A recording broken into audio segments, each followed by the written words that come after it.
Hi guys, so today I'll be teaching you guys how to make the delicious M&M cookie, and these are so simple and easy, and without further ado, let's get started. So in our mixing bowl, we go add in 2 sticks of butter. These are unsalted butter. Just like with any other butter, it should be at room temperature so that they're relatively soft. And if you guys are impatient, you guys can warm it up with your hands, but do not microwave your butter because that will make your cookie really flat at the right end. Just simply chop your butter with a wooden spatula into small pieces until it's well smooth. After breaking it into small pieces, we are going to add our granulated sugar. In this camera shot, I didn't have enough granulated sugar, but I added more sugar behind the scenes. And then we are going to proceed on to smashing the butter and the sugar together. At first, the butter seems very chunky, but as you do it over repeatedly for a long time, it will get smoother as well. After I noticed that my butter and the sugar are well combined, I started adding in my brown sugar. I'm using light brown sugar here, and the correct way to measure your light brown sugar is to pack it completely and then add it to your batter. Just like previously, we are going to smash our butter and the sugar and the granulated sugar that we had previously all together until it looks like peanut butter. So after doing this for a while, it's really smooth like peanut butter, and it should have a similar texture as well. Once you have achieved this beautiful cream consistency, you can proceed on to the next step and add in your vanilla extract. But right here I'm using vanilla imitation since it's cheaper. And then we are going to crack in 2 eggs, we'll crack them one at a time. And for those who are not familiar with baking, eggs really helps give your cookies that moisture. And it also is used for a lot of cake mix and cakes as well. And just keep on swirling. I think that by using my wooden spatula, since it's kind of chunky, it's easier for me to smash around the items together. And for this recipe, you do not need to use a stand mixer or electronic mixer. You could just use a whisk it by hand, mix it by hand. Now moving on to the next step, we are going to crack our other egg, and we're going to continue and do the same as before. After mixing for a while, it really looks like the consistency of baby food.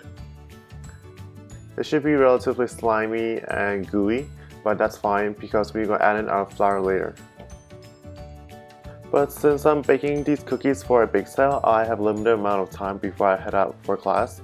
So I'm just going to use my stand mixer to make my time so much more efficient and just mix it around. But if you guys don't have a stand mixer, as I mentioned before, it's perfectly fine, just mix it by hand. It'll take a little bit more time and a little bit more effort. As for those who are interested in this mixer, I'm using Hamilton's mixer since KitchenAid mixers are really expensive, and since I'm a small YouTuber, I do not get paid for my videos yet. All these videos are sponsored by myself, my own little part-time paycheck, so I don't have that. And if KitchenAid, you see this video and you guys want to sponsor me, let me know. And all jokes aside now, so we are going to measure out our flour. I'm using all-purpose flour, and the correct way to measure out your all-purpose flour is to not pack it like brown sugar. You are just supposed to reach to the very rims of your cup and then just shave it off. And for my place, I live in Binghamton, which is upstate New York, and usually we don't get that much sunlight. So today there was a lot of sunlight, so I decided to film with the sunlight on.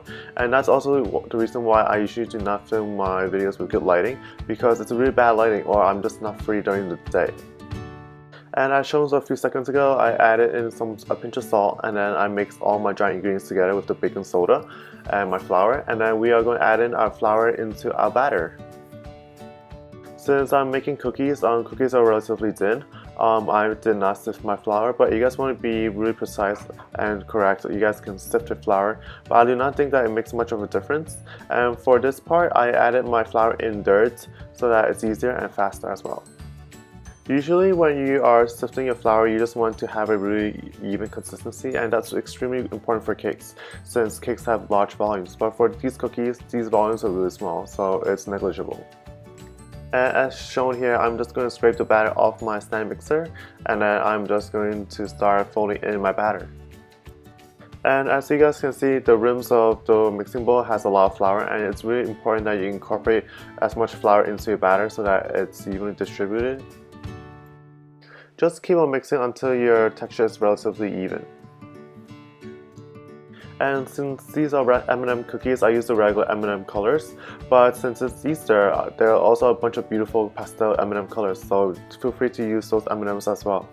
And I'm just going to pour in my M&Ms and just pour in some more later, because I really do like M&Ms. And I think that M&M cookies, the highlight of the cookie is of course the M&Ms. And there's no such thing as too much M&Ms, so I'm just going to add as much as I desire. And mixing the M&Ms should be relatively easy, even though they're kind of chunky at first, it gets easier. And do not worry about making sure that it's all even, because it will be in the end, so just keep on mixing. But of course, knowing that I'm an avid fan of M&Ms, I'm going to add in more M&Ms. Probably more than I really should, but YOLO! So give me thumbs up if you guys like M&Ms. I think that's the reason why you guys are watching this video, right? To make M&M cookies. So yeah, it's a guaranteed thumbs up. And for those who do not have light brown sugar in the cabinet, you guys could also resort to the traditional brown sugar. I just want my cookies to be lighter in color, because that's how I like my cookies. And we are just going to scoop out with our ice cream scoop onto the silk pad, which is the same thing as parchment paper. These silk pads are really expensive, and since they're Martha Stewart's collection, they're super expensive because of the brand. But if you guys don't have a silk pad and you guys want to get one for cheap, you guys can consider going to Amazon. They have really good size and good price as well.